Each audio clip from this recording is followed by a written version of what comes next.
नमस्कार दोस्तों, एलडी बाबा क्लासेज में आपका स्वागत है। आज की क्लास में हम बीपीएससी टीआरई 3 टीचर वैकेंसी 2024 के लिए जीके जीएस का इम्पोर्टेंट कुछ क्वेश्चन लेकर आए हैं, जिसे आप ध्यानपूर्वक देखिएगा, सुनिएगा और समझिएगा। क्वेश्चन है, बौद्ध धर्म के संस्थापक कौन थे? तो बौद्ध धर्म का संस्थापक जो थे वो हैं गौतम बुद्ध। कौन है? गौतम बुद्ध है। अगला क्वेश्चन है कि चतुर्थ बौद्ध संगति की उपाध्यक्ष कौन था? तो अश्वघोष। कौन था? अश्वघोष था। अगला प्रश्न है कि महात्मा बुद्ध की जन्म स्थली लुम्बिनी वन किस महाजनपद के अंतर्गत आती है? तो वो कौशल महाजनपद के अंतर्गत आती है। किस जनपद के? कौशल महाजनपद के अंतर्गत आती है।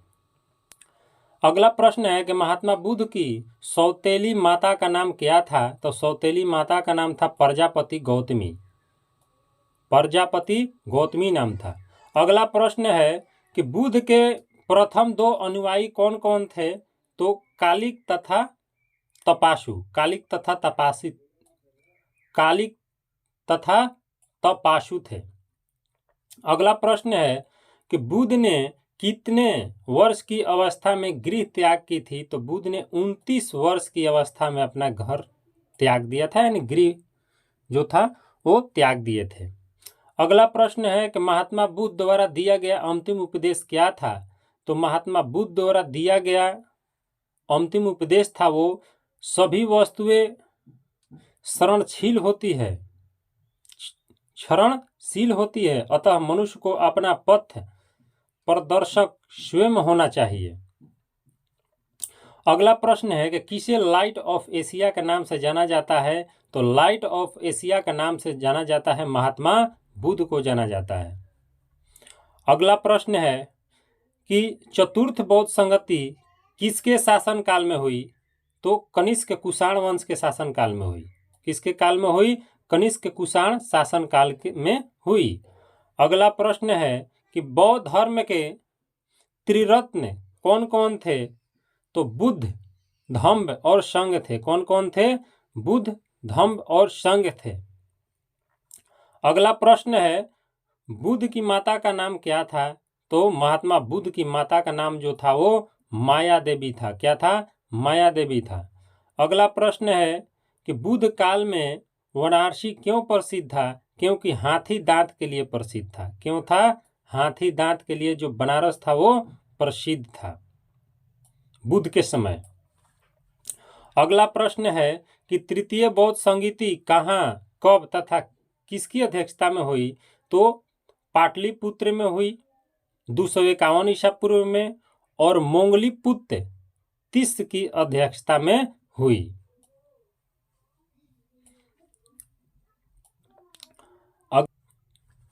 गौतम बुद्ध का जन्म कब हुआ? तो गौतम बुद्ध का जन्म 563 ईसा पूर्व में हुआ। कब हुआ? 563 ईसा पूर्व में हुआ। अगला प्रश्न है कि जिस स्थान पर बुद्ध को ज्ञान की प्राप्ति हुई वह स्थान का नाम बताइए। तो वह स्थान है बोध गया। वह स्थान कौन है? बोध गया है। अगला प्रश्न है कि चतुर्थ बौद्ध संगति के आयोजन का उद्देश्य बौद्ध धर्म का 2 संप्रदायों में विभक्त होना क्या क्या नाम था? तो पहला का नाम था हीनयान और दूसरा का नाम क्या था? महायान नाम था। 2 भागों में बट गया था। अगला प्रश्न है कि बुद्ध काल में पत्थर का काम करने वाले कहलाते थे तो कोहक कहलाते थे। क्या कहलाते थे? कोहक कहलाते थे। अगला प्रश्न है कि गौतम बुद्ध के पिता का नाम क्या था? तो गौतम बुद्ध का पिता का नाम था शुद्धोधन था। अगला प्रश्न है कि गौतम बुद्ध के बेटे का नाम क्या था? तो गौतम बुद्ध के बेटे का नाम था वो राहुल नाम था। अगला प्रश्न है कि बौद्ध साहित्य में प्रयुक्त संस्थागार शब्द का तात्पर्य क्या है? तो राज्य संचालन के लिए गठित परिषद। राज्य संचालन के लिए गठित परिषद है। अगला प्रश्न है कि गौतम बुद्ध का जन्म स्थान कहाँ है? तो गौतम बुद्ध का जन्म स्थान कपिलवस्तु का लुम्बिनी नामक स्थान में है। कहाँ है? कपिलवस्तु का लुम्बिनी नामक स्थान में है।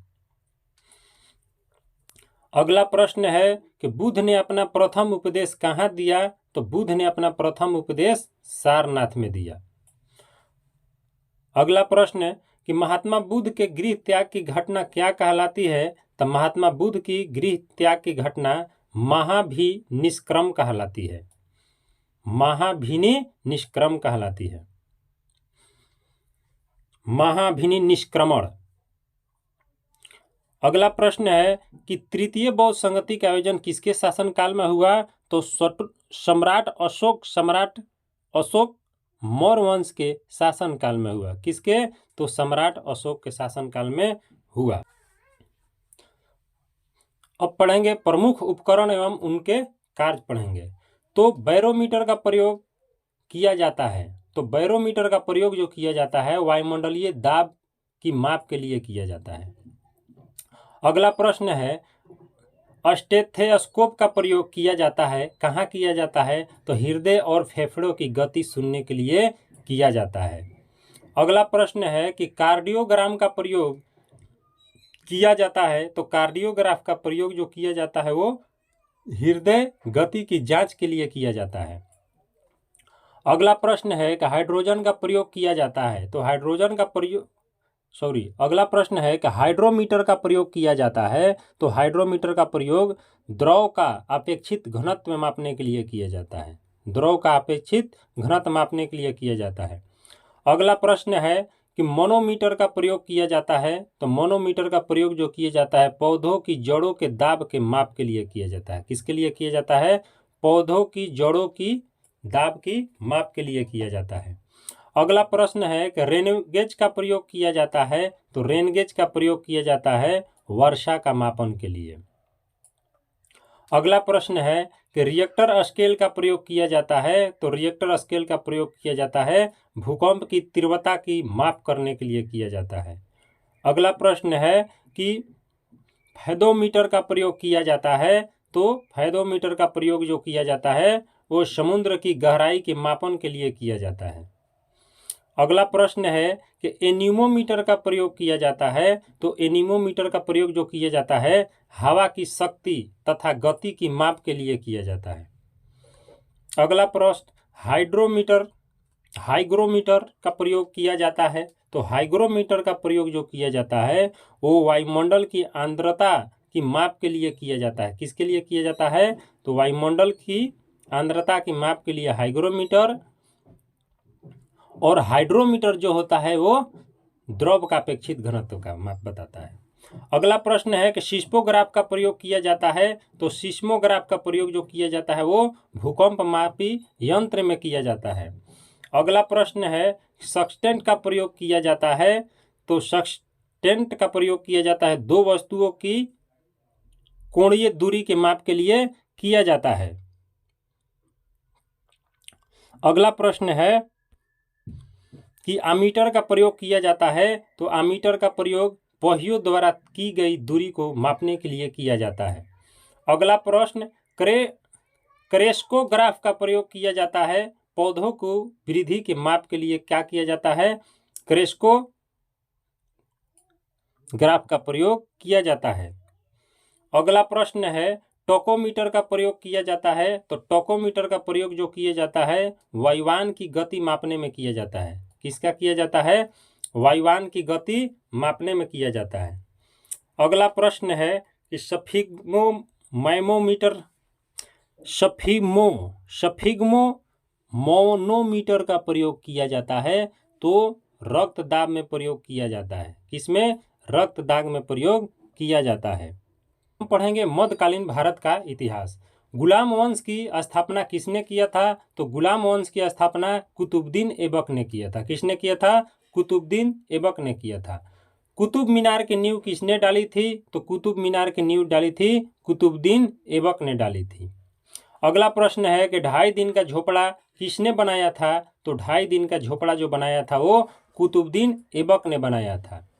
अगला प्रश्न है कि नालंदा विश्वविद्यालय को ध्वस्त किसने किया था? तो नालंदा विश्वविद्यालय का ध्वस्त जो किया था बख्तियार खिलजी ने किया था। किसने किया था? बख्तियार खिलजी ने किया था। अगला प्रश्न है कि दिल्ली सल्तनत का वास्तविक संस्थापक किसे माना जाता है? तो दिल्ली सल्तनत का वास्तविक संस्थापक जो था इल्तुतमिश को माना जाता है। अगला प्रश्न है कि मयूर सिंहासन किसने बनवाया था? तो मयूर सिंहासन जो बनवाया था वो शाहजहां ने बनवाया था। अगला प्रश्न है कि मयूर सिंहासन को बनाने वाले कलाकार का क्या नाम था? तो बनाने वाला कलाकार का नाम था बादल खां। क्या नाम था? बादल खां नाम था। अगला प्रश्न है कि शाहजहां के बचपन का नाम क्या था? तो शाहजहां का बचपन का नाम खुर्रम था। शाहजहां का बचपन का नाम क्या था? खुर्रम था। अगला प्रश्न है कि शाहजहां की बेगम का क्या नाम था? शाहजहां की बेगम का नाम क्या था? तो मुमताज था। क्या नाम था? मुमताज नाम था। अगला प्रश्न है कि शाहजहां की माता का नाम क्या था? तो शाहजहां की माता का नाम था ताज बीबी बिल्किस मकानी नाम था। अगला प्रश्न है कि मुमताज महल के नाम से मशहूर होने से पहले शाहजहां की बेगम को किस नाम से पुकारा जाता था? तो अर्जुमंद बानो। अर्जुमंद बानो नाम से पुकारा जाता था। अगला प्रश्न है कि जहांगीर के सबसे छोटे बेटे शहरयार की शादी किसके साथ हुई? तो नूरजहां के पहले पति से उत्पन्न पुत्री से हुई। नूरजहां के पहले पति से उत्पन्न पुत्री से हुई। किसका शादी? तो शहरयार का। अगला प्रश्न है कि शाहजहां ने किसकी सहायता से राजगद्दी हासिल की? तो राजगद्दी हासिल जो किया वो आशफ खां के सहायता से किया। अगला प्रश्न है कि शाहजहां के समय कौन सी जगह मुगल के हाथ से निकल गई? तो कंधार जगह जो थी वो मुगल के हाथ से निकल गई। अगला प्रश्न है कि शाहजहां ने आगरा से अपनी राजधानी कहाँ परिवर्तित की? तो शाहजहां ने आगरा से अपनी राजधानी शाहजहानाबाद पुरानी दिल्ली में परिवर्तित की। अगला प्रश्न है कि लाल किला और किला ए मुबारक का निर्माण किसने कराया? तो शाहजहां ने कराया। किसने कराया? शाहजहां ने कराया। अगला प्रश्न है कि शाहजहां ने अपनी बेगम मुमताज महल का मकबरा कहाँ बनवाया? तो आगरा में बनवाया। कहाँ बनवाया? आगरा में बनवाया। अगला प्रश्न है कि मुमताज महल के मकबरे को किस नाम से जाने जाते हैं? तो ताजमहल के नाम से जाना जाता है। नदी को कहा जाता है? तो भारत का शोक जो है वो कर्मनाशा नदी को कहा जाता है। किस नदी को? कर्मनाशा नदी को कहा जाता है। अगला प्रश्न है कि बिहार का शोक किस नदी को कहा जाता है? तो बिहार का शोक जो है वो कोसी नदी को कहा जाता है। अगला प्रश्न है कि बंगाल के शोक किस नदी को कहा जाता है? तो बंगाल के शोक जो है वो दामोदर नदी को कहा जाता है। अगला प्रश्न का असम का शोक किस नदी को कहा जाता है? तो असम का शोक जो है वो ब्रह्मपुत्र नदी को कहा जाता है। अगला प्रश्न है कि उड़ीसा का शोक किस नदी को कहा जाता है? तो उड़ीसा का शोक जो है वो ब्राह्मणी नदी को कहा जाता है। अगला प्रश्न है कि झारखंड का शोक किस नदी को कहा जाता है? तो झारखंड का शोक जो है वो दामोदर नदी को कहा जाता है। अगला प्रश्न कि चीन का शोक नदी कहा जाता है? तो हांगहो को कहा जाता है। अगला प्रश्न है कि तेल नदी कहा जाता है किसको? तो नाइजर को तेल नदी कहा जाता है। अगला प्रश्न है कि पीली नदी कहा जाता है? तो पीली नदी हांगहो को कहा जाता है। अगला प्रश्न है कि काली महाकाली कहा जाता है? तो शारदा नदी को काली महाकाली नदी कहा जाता है। अगला प्रश्न है कि विश्व की सबसे बड़ी नदी कौन है? तो नील नदी है 6650 km। अगला प्रश्न है कि भारत की सबसे बड़ी नदी कौन है? तो भारत की सबसे बड़ी नदी जो है वो गंगा नदी है। अगला प्रश्न है कि विश्व की सबसे छोटी नदी कौन है? तो विश्व की सबसे छोटी नदी डी नदी अमेरिका में है। डी नदी। अब हम भूगोल से संबंधित कुछ प्रश्न शुरू करेंगे। प्रश्न एक है कि सौरमंडल में कुल कितने ग्रह होते हैं? तो सौरमंडल में कुल 8 ग्रह होते हैं। अगला प्रश्न है कि किस आकाशीय पिंड को पृथ्वी पुत्र कहा जाता है? तो चंद्रमा आकाशीय पिंड को पृथ्वी पुत्र कहा जाता है। किसको? तो चंद्रमा आकाशीय पिंड को पृथ्वी पुत्र कहा जाता है। अगला प्रश्न है कि हैली धूमकेतु का आवर्तकाल कितने होता है? तो 76 वर्ष होता है। कितना होता है? 76 वर्ष होता है। प्रश्न 4 है कि किसके कारण ज्वार भाटा आता है? तो सूर्य व चंद्रमा के अपकेंद्र व आकर्षण बल के कारण ज्वार भाटा आता है। प्रश्न 5 है कि सूर्य के सबसे निकटतम स्थित ग्रह कौन सा है? तो बुध ग्रह है। कौन सा है? बुध ग्रह है। बुध ग्रह है। प्रश्न 6 है कि उत्तरी गोलार्ध में सबसे बड़ा दिन कब होता है? तो उत्तरी गोलार्ध में सबसे बड़ा दिन जो होता है 21 जून को होता है। प्रश्न 7 है कि रात दिन किस तिथि को बराबर होते हैं? तो रात दिन 21 मार्च व 22 सितंबर को बराबर होते हैं। प्रश्न 8 है कि सूर्य के चारों ओर घूमने वाले पिंड को क्या कहते हैं? तो सूर्य के चारों ओर घूमने वाले पिंड को हम ग्रह कहते हैं। प्रश्न 9 है कि चंद्र ग्रह कब लगता है? तो चंद्र ग्रह जो लगता है वो पूर्णिमा को लगता है। कब लगता है? पूर्णिमा को लगता है। प्रश्न 10 है कि सूर्य ग्रह कब लगता है? तो सूर्य ग्रह जो लगता है वो अमावस्या को लगता है। कब लगता है? अमावस्या को लगता है। प्रश्न 11 है पृथ्वी को नीला ग्रह क्यों कहा जाता है? तो पृथ्वी का नीला ग्रह कहा जाता है क्योंकि जल की उपस्थिति के कारण पृथ्वी नीला दिखाई देती है। प्रश्न 12 है कि जीवाश्म ग्रह किस उपग्रह को कहा जाता है? तो जीवाश्म ग्रह जो है वो चंद्रमा को कहा जाता है। प्रश्न 13 है कि सूर्य से ग्रह की दूरी को क्या कहते हैं? तो सूर्य से ग्रह की दूरी को उपसौर कहते हैं। क्या कहते हैं? उपसौर कहते हैं। प्रश्न 14 है कि सूर्य के धरातल का तापमान लगभग कितना होता है? तो सूर्य की धरातल का तापमान लगभग 6000 डिग्री सेल्सियस होता है। प्रश्न 15 है कि मध्यरात्रि का सूर्य किस क्षेत्र में दिखाई देता है? तो आर्कटिक क्षेत्र में दिखाई देता है। किस क्षेत्र में? आर्कटिक क्षेत्र में दिखाई देता है। प्रश्न 16 है कि सूर्य के रासायनिक संगठन में हाइड्रोजन कितना प्रतिशत होता है? तो सूर्य के रासायनिक संगठन में हाइड्रोजन जो होता है 71% होता है। प्रश्न 17 है कि पृथ्वी की बहन किस ग्रह को कहा जाता है? तो पृथ्वी के ग्रह जो शुक्र ग्रह को कहा जाता है। प्रश्न 18 है किस ग्रह पर जीव रहते हैं? तो पृथ्वी ग्रह पर जीव रहते हैं। किस ग्रह पर? पृथ्वी ग्रह पर जीव रहते हैं।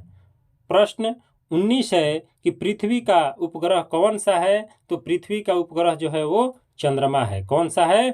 चंद्रमा है। प्रश्न 20 है कि कौन से ग्रह सूर्य के चारों ओर दक्षिणावर्त घूमते हैं?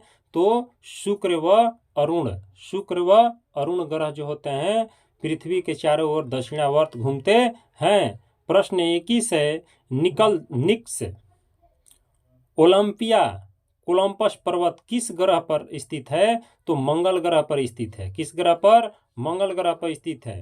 प्रश्न 22 है कि सूर्य से सबसे दूर स्थित ग्रह कौन सा है? तो सूर्य से सबसे दूर स्थित ग्रह कौन सा है? तो वरुण है। प्रश्न संख्या 23 है कि सूर्य का चक्कर सबसे कम समय में कौन सा ग्रह लगाता है? तो सबसे कम समय में बुध ग्रह लगाता है। प्रश्न 24 है कि सूर्य का सबसे बड़ा ग्रह कौन सा है? तो सूर्य का सबसे बड़ा ग्रह जो है वो बृहस्पति है। प्रश्न 25 है कि सौरमंडल का जन्मदाता किसे कहा जाता है? तो सौरमंडल का जन्मदाता सूर्य को कहा जाता है। प्रश्न 26 है कि चंद्रमा क्या है? तो चंद्रमा उपग्रह है। चंद्रमा क्या है? तो उपग्रह है।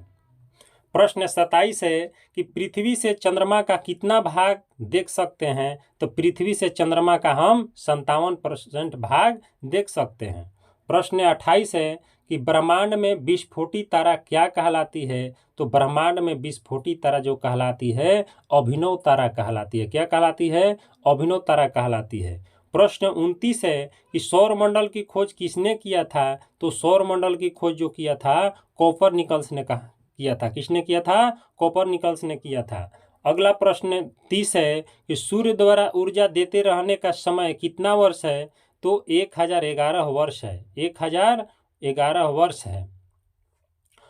क्वेश्चन जो है 31 है कि किसी ग्रह के चारों ओर घूमने वाले पिंड को क्या कहते हैं? तो किसी ग्रह के चारों ओर घूमने वाले पिंड को हम उपग्रह कहते हैं। क्या कहते हैं? उपग्रह कहते हैं। प्रश्न 32 है कि सूर्य का एक चक्कर लगाने में बुध ग्रह कितना समय लेता है? तो सूर्य का एक चक्कर लगाने में बुध ग्रह जो है वो 88 दिन का समय लेता है। प्रश्न 33 है कि प्लूटो ग्रह की मान्यता कब समाप्त की गई? तो प्लूटो ग्रह की मान्यता जो है वो 24 अगस्त 2006 को समाप्त कर दी गई। प्रश्न 34 है कि चंद्रमा पृथ्वी की एक परिक्रमा कितने समय में कर लेता है? तो 27 दिन 8 घंटे। कितने दिन में? 27 दिन 8 घंटे में कर लेता है। प्रश्न 35 है कि ज्वार भाटा की स्थिति में सबसे अधिक प्रभाव किसका होता है? तो ज्वार भाटा की स्थिति में सबसे अधिक प्रभाव जो होता है वो चंद्रमा का होता है। किसका होता है? चंद्रमा का होता है। प्रश्न 36 है कि कौन सा ग्रह हरा प्रकाश उत्सर्जित करता है? तो वरुण ग्रह जो है वो क्या करता है? हरा प्रकाश उत्सर्जित करता है। प्रश्न 37 है कि सी ऑफ ट्रंक्विलिटी कहाँ स्थित है? तो चंद्रमा पर स्थित है। कहाँ है? चंद्रमा पर स्थित है। प्रश्न 38 है कि सूर्य में कौन कौन सी गैस विद्यमान होती है? तो सूर्य में हाइड्रोजन व हीलियम गैस विद्यमान होती है। प्रश्न 39 है कि सूर्य के मध्य भाग को क्या कहते हैं? तो सूर्य के मध्य भाग को प्रकाश मंडल कहते हैं। क्या कहते हैं? प्रकाश मंडल कहते हैं। प्रश्न 40 है कि यूरेनस की खोज किसने किया था? तो यूरेनस की खोज जो किया था हर्शेल ने किया था। किसने किया था? हर्शेल ने किया था। प्रश्न 41 है कि सौंदर्य का देव किस ग्रह को कहा जाता है? तो सौंदर्य का देव या देवी शुक्र ग्रह को कहा जाता है। प्रश्न 42 है कि चंद्रमा के प्रकाश को पृथ्वी तक पहुंचने में कितना समय लगता है? तो चंद्रमा के प्रकाश को पृथ्वी तक पहुंचने में 2 सेकंड से कम लगता है। प्रश्न 43 है कि पृथ्वी अपने अक्ष पर एक चक्कर कितने दिनों में लगाती है? तो 365 दिन 5 घंटा 48 मिनट और 46 सेकंड में एक चक्कर लगाती है। प्रश्न 44 है कि पृथ्वी अपने अक्ष पर किस दिशा में घूमती है? तो पृथ्वी अपने अक्ष पर पश्चिम से पूर्व की ओर घूमती है। कैसे घूमती है? पश्चिम से पूर्व की ओर घूमती है। प्रश्न 45 है कि रात व दिन होने का कारण क्या है? तो रात और दिन होने का कारण है कि पृथ्वी का अपने अक्ष पर घूमना, इसी वजह से रात और दिन होता है। प्रश्न 46 है कि भूकक्ष तल पर भू अक्ष का झुकाव कितना होता है? तो 66 यानी 66.1/2 डिग्री। 66.1/2 डिग्री। प्रश्न 47 है कि सौर मंडल का सबसे बड़ा ज्वालामुखी कौन है? तो सौर मंडल का सबसे बड़ा ज्वालामुखी है वो ओलिपस मेसी है। कौन है? ओलिपस मेसी है। 48 प्रश्न है कि पृथ्वी द्वारा सूर्य की एक परिक्रमा को क्या कहते हैं? तो पृथ्वी द्वारा सूर्य की एक परिक्रमा को सौर वर्ष कहा जाता है। प्रश्न 49 है कि सर्वप्रथम पृथ्वी की त्रिज्या किस वैज्ञानिक ने मापी थी? तो इराटोस्थनीज ने मापी थी। किसने मापी थी? इराटोस्थनीज ने मापी थी। प्रश्न 50 है कि पृथ्वी की सतह किस ग्रह पर जीवन की संभावना है? तो पृथ्वी की सतह जो मंगल ग्रह है उसी पर जीवन की संभावना है। प्रश्न 51 है कि बृहस्पति ग्रह की खोज किस वैज्ञानिक ने किया था? तो बृहस्पति ग्रह की खोज जो था वो गैलीलियो वैज्ञानिक ने किया था। किसने किया था? गैलीलियो वैज्ञानिक ने किया था। प्रश्न 52 है कि रात के रानी कौन सा खगोलीय पिंड को कहा जाता है? तो रात के रानी जो है वो चंद्रमा खगोलीय पिंड को कहा जाता है। प्रश्न 53 है कि नंगी आंखों द्वारा किस ग्रह को देख सकते हैं? तो नंगी आंखों द्वारा हम शनि ग्रह को देख सकते हैं। प्रश्न 54 है कि ग्रहों की गति के नियम का पता किसने लगाया था? तो ग्रहों के गति का नियम का पता सबसे पहले केपलर ने लगाया था। प्रश्न 55 है कि अंतरिक्ष में कुल कितने तारामंडल हैं? तो अंतरिक्ष में कुल 89 तारामंडल हैं। कितने हैं? 89 तारामंडल हैं। प्रश्न 56 है कि मंगल और बृहस्पति ग्रहों के मध्य सूर्य की परिक्रमा करने वाले पिंडों को क्या कहते हैं? तो क्षुद्र ग्रह कहते हैं। क्या कहते हैं? क्षुद्र ग्रह कहते हैं। प्रश्न 57 है कि पृथ्वी सूर्य से सबसे अधिक दूर कब होती है? तो सबसे अधिक दूर जो होती है 4 जुलाई को होती है।